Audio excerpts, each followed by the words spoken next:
Bismillahirrahmanirrahim. Assalamualaikum warahmatullahi wabarakatuh.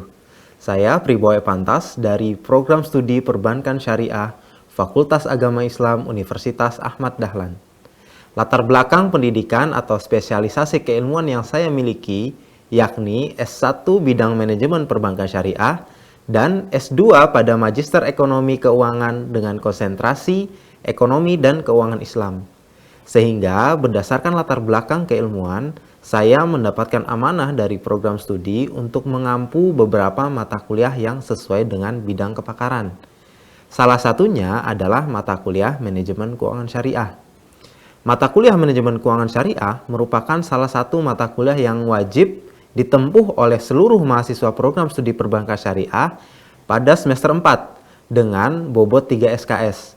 Mata kuliah ini berfokus untuk memberikan kemampuan tentang konsep dan teori manajemen keuangan dari perspektif Islam untuk diterapkan dalam institusi keuangan atau perusahaan yang beroperasi secara syariah, serta bagaimana implementasi nilai Islam dalam akad dan tata kelola keuangan sesuai syariah. Mahasiswa diberikan pemahaman mengenai aktivitas-aktivitas manajemen keuangan dengan prinsip syariah, memahami perbedaan pengukuran dan menilai keekonomisan uang, dasar return dan manajemen risiko berbasis syariah, manajemen modal kerja berbasis syariah, serta teori-teori keputusan pembiayaan. Perkuliahan akan dilaksanakan melalui 14 kali pertemuan tatap muka, yakni 7 pertemuan sebelum ujian tengah semester dan 7 pertemuan sebelum ujian akhir semester. Pertemuan pertama akan membahas kontrak belajar dan juga pemaparan tentang RPS, kemudian definisi dan konsep serta paradigma manajemen keuangan syariah. Lalu kemudian di pertemuan kedua membahas tentang asas fundamental manajemen keuangan syariah dalam sudut pandang fikih muamalah. Lalu yang ketiga, laporan keuangan dan penilaian tingkat kesehatan keuangan. Lalu pertemuan keempat akan membahas tentang economic value of time versus time value of money. Lalu akan membahas tentang pembiayaan syariah, manajemen risiko syariah, penentuan return pembiayaan dan juga profit loss sharing. Kemudian setelah dilaksanakannya ujian tengah semester akan membahas diantaranya manajemen permodalan, sistem keuangan dan juga lembaga keuangan syariah, pasar modal syariah, pasar uang syariah, reksadana syariah, manajemen obligasi syariah atau sukuk, serta dana pensiun syariah dan joint venture syariah. Model pembelajaran akan dilakukan secara interaktif di mana dosen memberikan ceramah untuk kemudian mahasiswa memberikan tanggapan terhadap materi. Serta mahasiswa akan diberikan asesmen pembelajaran melalui ujian tengah semester, ujian akhir semester, tugas, serta nilai keaktifan dalam diskusi. Berikut kami sajikan video salah satu proses pembelajaran yang dilaksanakan secara luring atau offline di ruang kelas dengan tetap memperhatikan protokol kesehatan yang berlaku, yakni selaku dosen pengampu sudah menjalani proses vaksinisasi sampai tahap ketiga atau booster, dan seluruh mahasiswa yang hadir telah memenuhi syarat minimal vaksinisasi tahap 2. Seluruh mahasiswa yang hadir juga tetap dikondisikan untuk menjaga jarak dan juga menggunakan masker. Demikian, billahi fisabil haq, fastabiqul khairat. Assalamualaikum warahmatullahi wabarakatuh. Oke, bismillahirrahmanirrahim. Assalamualaikum warahmatullahi wabarakatuh. Waalaikumsalam warahmatullahi wabarakatuh. Apa kabarnya teman-teman? Alhamdulillah. Sehat semua ya. Bismillahirrahmanirrahim. Alhamdulillahi hamdan katsiran thayyiban mubarakan fihi kama yuhibbu wa yarda. Asyhadu an la ilaha illallah wa asyhadu anna Muhammadan abduhu wa rasuluhu la nabiyya ba'da. Berjumpa kembali ya teman-teman di kelas manajemen keuangan syariah. Nah, hari ini kita ada di pertemuan kedua yang membahas tentang fundamental keuangan syariah. Kalau sebelumnya di pertemuan pertama kita sudah membahas tentang definisi, lalu fungsi dari manajemen keuangan syariah itu seperti apa, gitu ya. Maka di pertemuan hari ini kita ingin membahas tentang apa sih yang menjadi dasar atau landasan dari manajemen keuangan syariah itu sendiri, ya. Karena kalau kita berbicara tentang manajemen keuangan syariah ada unsur syariah di dalamnya, maka tentu ada hal-hal yang harus kita perhatikan agar bagaimana manajemen keuangan yang dilakukan itu bisa sesuai dengan tuntunan yang diajarkan dalam Islam, gitu ya. Nah, berbicara tentang institusi atau entitas bisnis, baik itu lembaga keuangan berupa bank syariah atau lembaga keuangan non bank, gitu ya, baik itu pegadaian, asuransi, gitu. Lalu juga ada pasar modal, gitu. Nah, tentu entitas bisnis itu harus menghasilkan yang namanya keuntungan. Betul apa enggak ya? Betul. Mana ada sih orang misalkan jualan gitu ya, pengen rugi kan nggak ada. Nah, maka entitas bisnis itu adalah suatu lembaga yang tentu untuk bisa terus berjalan, berlanjut kemanfaatannya, bisa memberikan manfaat untuk orang lain, ya tentu dia harus memperoleh keuntungan gitu, untuk menggaji karyawannya, untuk membayar operasional perusahaannya, dan lain-lain. Nah, tentu keuntungan menjadi poin yang penting gitu. Nah, lalu kemudian bagaimanakah Islam memandang tentang keuntungan itu sendiri? Nah, dalam Islam satu keuntungan itu adalah hal yang wajar atau diperbolehkan, bahkan dalam kondisi tertentu yang menjadi wajib begitu. Karena tadi sudah saya sampaikan, satu entitas bisnis jika dia tidak memperoleh keuntungan, maka tidak akan bisa berjalan sebagaimana mestinya gitu. Nah, dalam Islam memperoleh keuntungan menjadi suatu keharusan. Akan tetapi kalau kita berbicara dalam konsep Islamnya, tentu perolehan keuntungan itu harus melalui kaidah-kaidah yang yang diperintahkan atau dianggap benar, atau bahasa lainnya itu halal. Nah, teman-teman, kita sedikit review ya tentang fikih muamalah gitu ya. Ada kaidah dalam fikih ibadah gitu ya, bahwa dalam hal ibadah segala sesuatunya itu dinyatakan dilarang sampai ada dalil yang memerintahkannya. Nah, ketika kita diminta sholat subuh itu hanya 2 rakaat gitu ya, maka dari awal perintah itu diturunkan dari masa Rasulullah sampai nanti hari kiamat, perintahnya itu tetap sama, tidak akan pernah berubah. Karena apa? Dalilnya memerintahkan demikian, maka kita tidak diperkenankan untuk menambah-nambah gitu ya. Meskipun mungkin karena pagi-pagi itu seger gitu ya, wah masa sih sholat cuma 2 rakaat gitu ya, tambah deh. Nah, itu nggak bisa. Karena apa? Dalam hal ibadah, satu perkara itu tidak boleh dilakukan kecuali ada perintah yang memperbolehkan. Nah, sebaliknya kalau kita bicara tentang bisnis atau kita berbicara tentang ekonomi, keuangan, nah tentu ini masuk dalam ranah muamalah. Nah, kalau dalam ranah muamalah, kaidahnya menjadi berbeda dengan ibadah tadi. Ada yang masih ingat gak? Apa kaidah utama dalam fikih muamalah? Ayo, mungkin masih ingat, coba Andi. Jadi hukum asal muamalah itu merupakan segala sesuatu itu boleh atau diperbolehkan sampai adanya dalil yang melarang. Oke, benar banget. Jadi dalam kaidah fikih muamalah gitu ya, segala sesuatunya itu boleh dilakukan sampai kemudian ada dalil atau perintah untuk meninggalkan sesuatu tersebut, atau sesuatu itu menjadi dilarang dalilnya gitu. Nah, dalam hal ekonomi atau keuangan, kita itu bebas melakukan segala sesuatunya, itu bebas. Mau bikin apa aja, mau bikin bisnis ini, bikin bisnis itu, dari A sampai Z itu boleh. Maka kemudian ketika kita berbicara dalam ranah ekonomi atau keuangan, yang dilihat kemudian adalah apakah sesuatu yang dilakukan ini bertentangan atau tidak dengan prinsip-prinsip dalam syariat Islam begitu. Nah, maka kata kuncinya, kalau kita berada dalam ranah muamalah, dalam ranah ekonomi khususnya, maka yang harus kita cari tahu apa dulu? Yang dicari tahu adalah sesuatu itu apa saja yang dilarang dalam aktivitasnya, gitu. Hukumnya seperti apa. Nah, maka kemudian kita mengenal prinsip-prinsip dalam fikih muamalah yang teman-teman di semester lalu sudah mempelajari, gitu ya. Nah, ini hanya sedikit merefresh, begitu ya, bahwa segala aturan di dalam dunia perekonomian atau dunia keuangan itu tidak selalu ada di masa Rasulullah, gitu ya. Di masa awal Islam itu tidak selalu ada, gitu. Lalu kemudian berkembangnya waktu tentu ada hal-hal yang berubah, gitu ya. Misalkan hari ini ada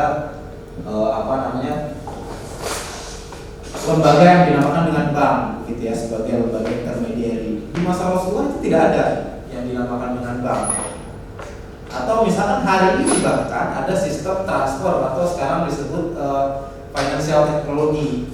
Di zaman Rasulullah atau bahkan jangankan zaman Rasulullah ya, 20 tahun yang lalu atau 100 tahun yang lalu itu belum ditemukan. Tetapi hari ini ada. Lalu kemudian bagaimana kita bisa menentukan kemudian apakah ini sesuai dengan syariat Islam atau tidak? Nah, bukan berarti tidak ada di masa Rasulullah, lalu kemudian ketika ada saat ini itu menjadi boleh atau tidak boleh. Nah, maka dalam hal ini tentu kita wajib mengacu kepada kaidah-kaidah dalam fikih, begitu. Atau sering disebutnya juga kalau dalam ilmu fikih itu ada ijma ataupun qiyas, gitu ya. Ijma itu ya bisa kita simpulkan sebagai kesepakatan para ulama, gitu ya, atau jumhur ulama atau kebanyakan ulama menyepakati atas satu hal tersebut. Lalu juga ada yang dinamakan dengan qiyas. Nah, itulah yang kemudian memberikan peran penting di sistem keuangan pada hari ini. Nah, tentu tadi untuk mengidentifikasi, kita acuannya adalah segala sesuatunya itu boleh, maka kemudian segala sesuatu itu akan tidak boleh ketika memang ada sesuatu yang memerintahkan untuk dilarang, atau sesuatu itu tidak boleh dilakukan, ada perintahnya secara khusus. Nah, maka ada hal-hal yang harus diidentifikasi nih teman-teman. Yang pertama, kalau dalam kaidahnya, yang pertama yang harus kita lihat adalah haram atau halalnya objek transaksi yang dilakukan. Lalu kemudian tidak hanya objeknya, karena tadi Islam ajarannya adalah komprehensif, gitu ya, lengkap. Maka tidak hanya dari segi objeknya aja yang dilihat, tapi dilihat juga cara transaksinya bagaimana, gitu ya. Lalu kemudian tidak hanya bagaimana cara transaksinya, tapi juga bagaimana sah atau lengkap tidaknya unsur akad yang dimiliki dalam transaksi tersebut. Yang mana akad seperti yang kita ketahui adalah suatu perbuatan yang disengaja dengan sadar oleh dua orang atau lebih yang bersepakat, gitu ya, atas sesuatu yang dilakukan. Maka itu yang harus diingat ya teman-teman, bahwa untuk menilai sesuatu itu apakah boleh atau tidak, maka harus dilihat dari objeknya. Lalu kemudian tidak hanya objeknya, tapi juga bagaimana cara transaksinya dan juga bagaimana akad yang dilakukan.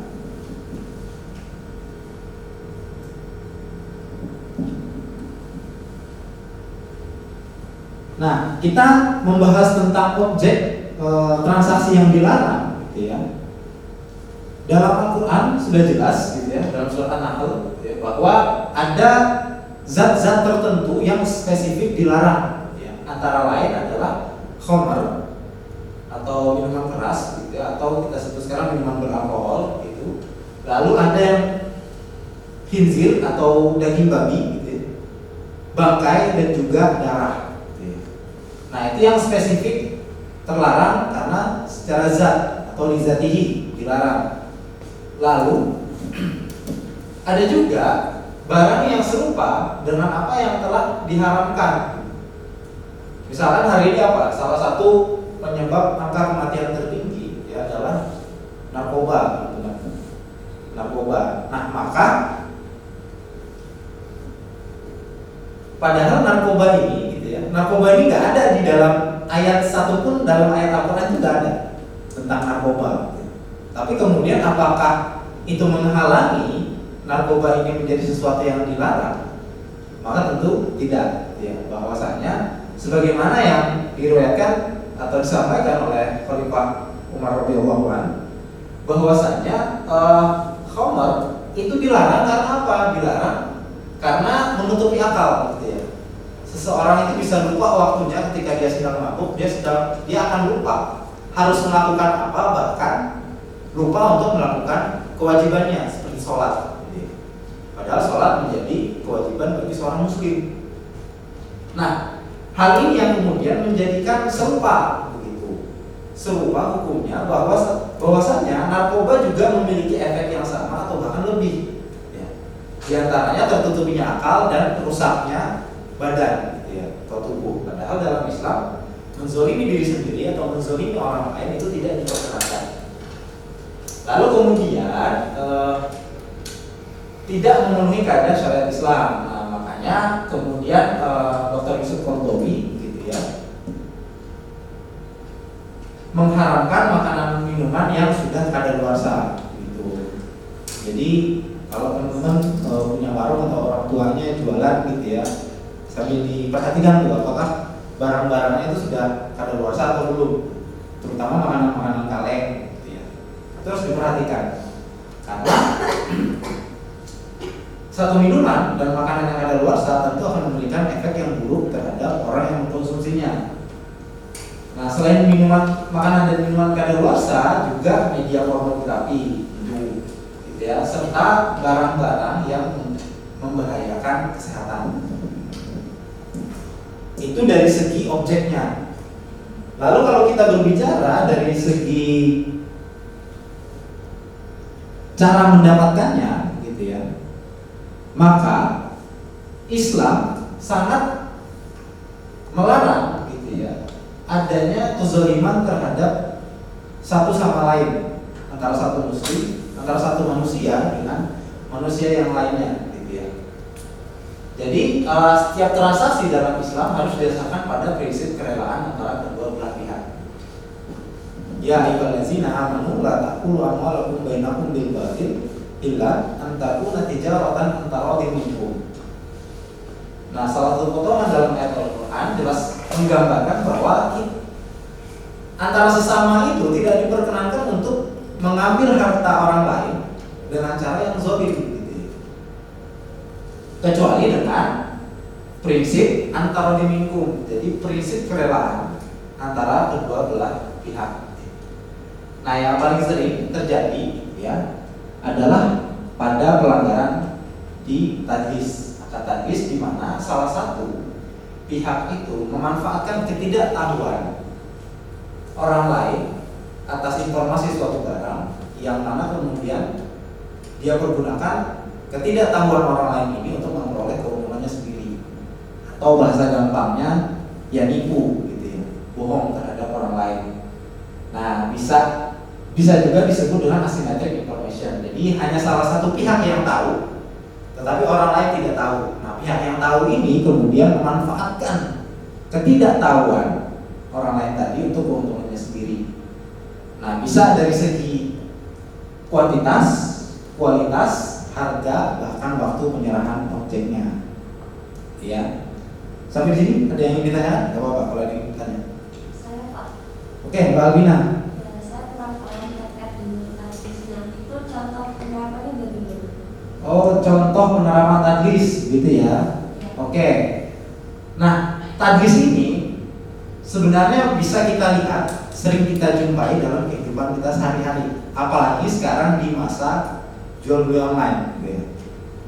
Ambil contoh, misalkan dalam hal tadlis dari segi kuantitas, gitu ya. Nah, ini paling sering dicontohkan ya, ada orang atau pedagang yang kemudian mengurangi timbangan, gitu ya. Menjual buah, misalkan dia customernya itu beli misalkan 3 kilo, nah ternyata dia kasih hanya 2,5 kilo gitu. Kalau itu belanja secara langsung, apalagi secara online itu juga makin banyak tuh, gitu ya. Misalkan kita beli apa gitu, kuantitas yang tertera itu berapa, tapi kemudian barang yang dikirimkan ternyata tidak sesuai dengan kuantitas yang dicantumkan gitu ya dalam marketplace-nya. Itu kuantitas. Jadi nipu dari segi beratnya atau jumlahnya gitu ya. Misal ada yang jual raket gitu ya, jual raket online gitu, kita beli raketnya, keterangannya justru sepasang gitu ya. Ternyata ketika nyampe raketnya itu adalah satu doang gitu. Nah demikian pula di segi kualitas. Nah ini paling sering orang-orang bisa, terutama saya bahas di marketplace lagi ya, seringkali menyampaikan suatu barang itu, oh ini ori gitu ya. Mungkin sering ya nemuin ya. Dia menyatakan oh ini barang ori begitu. Tapi ternyata yang dikirim adalah jaket-jaket, misal jaket atau sepatu Nike, baik Nike atau Adidas gitu ya. Itu ternyata yang KW gitu. Nah tentu dalam cara-cara pengembangan harta juga dilarang menzolimi ataupun dizolimi ya. Yang seperti tadi saya sampaikan di awal pertemuan bahwa ya ketika seseorang itu menjalankan bisnis ya tentu yang diinginkan adalah perolehan keuntungan. Kalau orang itu dia berbisnis tujuannya adalah rugi ya maka dia zolim terhadap dirinya sendiri. Karena apa? Dalam berbisnis tentu akan ada tenaga yang dikeluarkan, modal yang dikucurkan gitu ya, keringat gitu, bahkan pikiran yang dikerahkan begitu. Nah itu kalau tidak menghargai itu ya kita tergolong zolim terhadap diri sendiri. Sama diri sendiri aja tidak diperkenankan untuk zolim, apalagi terhadap orang lain. Dengan cara apa ya? Dengan cara melakukan goror, melakukan ihtikar atau penimbunan gitu ya. Bayi najasi gitu ya. Bayi najasi ini ambil contoh, bayi najasi ini kan penawaran palsu ya. Nah seringkali apa ya? Seringkali itu banyak nih. Saya bahas lagi karena ini banyak kejadiannya di online gitu ya. Kejadian di online itu misalkan kita punya barang yang kita jual gitu ya. Untuk terlihat supaya produk ini kelihatan bagus begitu. Kita seringkali kemudian minta kasih testimoni dong. Kasih testimoni dong ke produk saya. Berpura-pura jadi pembeli dong gitu. Supaya ratingnya naik. Nah, padahal ketika tidak ada pembelian secara real gitu ya, maka jatuhnya apa? Jatuhnya adalah bayi najasi gitu ya. Semacam penawaran palsu. Artinya membuat seolah-olah kesannya satu produk ini dia laku begitu ya. Padahal yang beli tidak sebanyak itu gitu.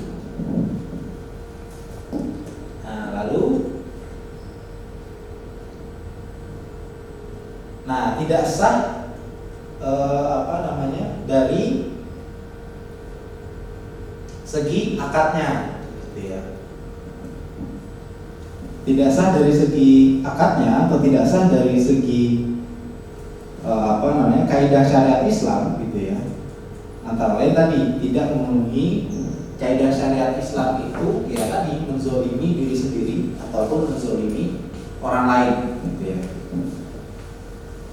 Nah tentu yang selalu populer dibahas dalam pembahasan tentang keuangan ataupun ekonomi Islam adalah adanya pelarangan riba, di mana riba memang menjadi salah satu poin gitu ya yang sangat ditekankan gitu ya, untuk dihindari dalam keuangan Islam. Bahkan dalam Al-Quran sekalipun turunnya pelarangan riba itu sampai 4 kali. Berarti memang secara esensi riba itu memang dari zaman dulu memiliki peran besar terhadap kekacauan ekonomi di seluruh umat manusia. Oke. 90. Sebenarnya nilainya harusnya 100 tapi dipotong pajak 10%. Ya, bahwa inflasi adalah adanya kenaikan harga barang gitu ya. Atau lebih tepatnya adalah penurunan nilai dari mata uang itu sendiri gitu ya. Nah, ini yang kemudian selalu digaungkan dalam bisnis gitu ya, terutama lembaga keuangan konvensional menganggap bahwa inflasi itu suatu kepastian gitu. Jadi uang hari ini itu tidak tidak akan lebih bernilai di masa yang akan datang. Jadi uang di hari ini di masa depan itu belum tentu nilainya sama begitu. Nah, tetapi ada satu hal yang dilupakan, bahwa inflasi itu tidak selalu menjadi kepastian. Selain inflasi juga ada yang dinamakan dengan deflasi begitu. Jadi tidak hanya nilai uangnya yang turun, tetapi juga nilai barang juga bisa mengalami penurunan. Jadi dalam pertemuan kali ini saya ingin mempertegas kembali bahwa yang harus diperhatikan dalam pengelolaan atau manajemen keuangan syariah itu sendiri adalah harus diperhatikan apapun entitas bisnisnya, harus diperhatikan apa saja transaksi-transaksi yang dilarang atau tidak diperkenankan di dalam syariat Islam. Mungkin itu dulu teman-teman pertemuan kita pada siang hari ini. Sampai jumpa kembali di minggu depan. Silahkan bisa mengakses tugasnya nanti di grup WA yang akan saya kirimkan dan dikumpulkan di minggu mendatang. Terima kasih banyak atas segala atensinya. Kita cukupkan dengan bersama membaca hamdalah. Alhamdulillah. Bila bisa billah, Assalamualaikum warahmatullahi wabarakatuh.